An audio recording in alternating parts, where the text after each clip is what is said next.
नमस्कार साथियों, मैं डॉक्टर एमपी सिंह आप सभी का स्वागत करता हूं। साथियों, आज दीपावली के उपलक्ष्य में अनेकों जगह पर बम पटाखे चलाए जा रहे हैं, जिसकी वजह से एक्यूआई लेवल फरीदाबाद का 300 को पार कर चुका है, गुड़गांव का 251 को पार कर चुका है और दिल्ली का 350 को पार कर चुका है। जब यह 300, 250 से ऊपर चला जाता है तो स्वास्थ्य में कई प्रकार की बीमारी पैदा कर देता है।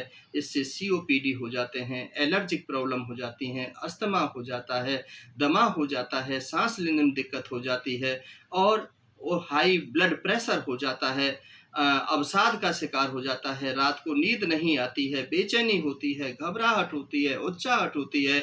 इस प्रकार से आदमी कई बार मौत के मुंह में भी पहुंच जाता है, क्योंकि ऐसी स्थिति के अंदर जब फेफड़े काम नहीं करते हैं, फेफड़ों में स्वेलिंग आ जाती है, सांस लेने में दिक्कत हो जाती है, तो ऑर्गन्स फेलियर हो जाते हैं। ऑर्गन्स फेल होने के बाद में मौत भी हो जाती है।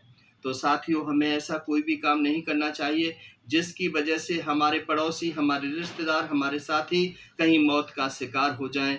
बम पटाखे चलाना कोई बहुत ज़रूरी नहीं है। पैसों में आग लगाने से कुछ नहीं होता है। इकोनॉमिक्स में यदि आप बहुत अच्छे इंसान हैं, बहुत ज़्यादा पैसा है, तो गरीब को मदद कर दीजिए, असहाय बेसहारा दिव्यांग की मदद कर दीजिए। जो आपके आस पड़ोस में कोई विधवा हो, कोई बच्ची पढ़ने वाली हो, उसको पढ़ा दीजिए, उसका ज़्यादा फायदा हो जाएगा। लेकिन बारूद में आग लगाने से यदि किसी गरीब का घर जल जाता है, किसी का अंग जल जाता है, हाथ पैर जल जाते हैं, कोई आँख की रोशनी चली जाती है, कानों की सुनने की हियरिंग चली जाती है, कान बहरे हो जाते हैं, गूंगे हो जाते हैं, किसी की याददाश्त चली जाती है, तो उससे आपको बद्दुआ मिलती हैं, कोई भी दुआ नहीं मिलती है। साथियों, इन सब बातों से बचने के लिए मैं आपसे निवेदन करता हूँ कि यह देश हमारा है, यह शहर हमारा है।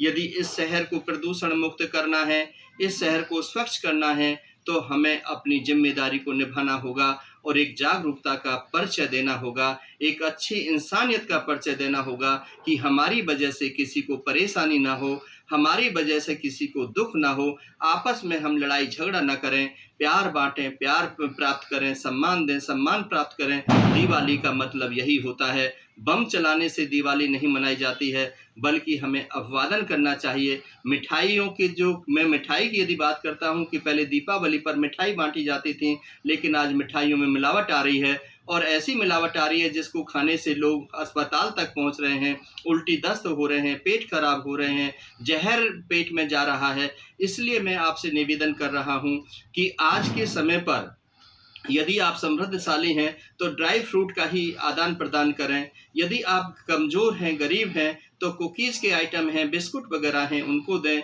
यदि आपकी हालत ठीक ठाक है तो फल फ्रूट यदि दे सकते हैं तो जो सभी को यूज हो सकते हैं, सभी खा सकते हैं, उन चीज़ों का प्रदान करें। लेकिन पॉल्यूशन से बचने के लिए आप कोशिश करें घर से कम निकलें और जब भी घर से निकलते हैं तो मास्क लगा करके निकलें। जो लोग मास्क का प्रयोग कर रहे हैं उनको अस्थमा की दिक्कत कम हो रही है, क्योंकि पहले पॉल्यूशन बहुत ज़्यादा होने की वजह से जब हम मास्क नहीं लगाते थे तो हमारे फेफड़े खराब हो जाते थे। लेकिन आज हम मास्क का प्रयोग कर रहे हैं तो प्रदूषित वायु अंदर नहीं जा रही है, तो हमारा बचाव हो रहा है। इसलिए साथियों, मैं निवेदन करता हूं कि आप सभी के लिए दीपावली शुभ हो, कल्याणकारी हो। पहली दीपावली हमने कोरोना काल में काली दिवाली मनाई थी। हम किसी के घर नहीं गए थे, किसी को मिठाई नहीं दी थी और किसी के यहाँ विश भी नहीं किया था। आज यदि आपको दिवाली मनाने का अवसर मिल रहा है तो दुआएं लीजिए, बद्दुआएं मत लीजिए, आशीर्वाद लीजिए और उनकी चरण वंदना कीजिए। इन सब बातों के साथ मैं आपका अभिनंदन करता हूं, अभिवादन करता हूं और दीपावली के अवसर पर आप सभी को शुभकामनाएं देता हूं कि आप हमेशा सुखी रहें, स्वस्थ रहें और अपनी स्वास्थ्य का विशेष ध्यान रखें। मैं अधिकतर महिलाओं के लिए, जो प्रेग्नेंट महिलाएं, उनके लिए मैं विशेष कहना चाहता हूं, जिनकी कोख के अंदर बच्चा पल रहा होता है और यदि हम पटाखों की जो ये गैस होती हैं इनसे निकलती हैं, उसकी ग्रोथ रुक जाती है उस बच्चे की।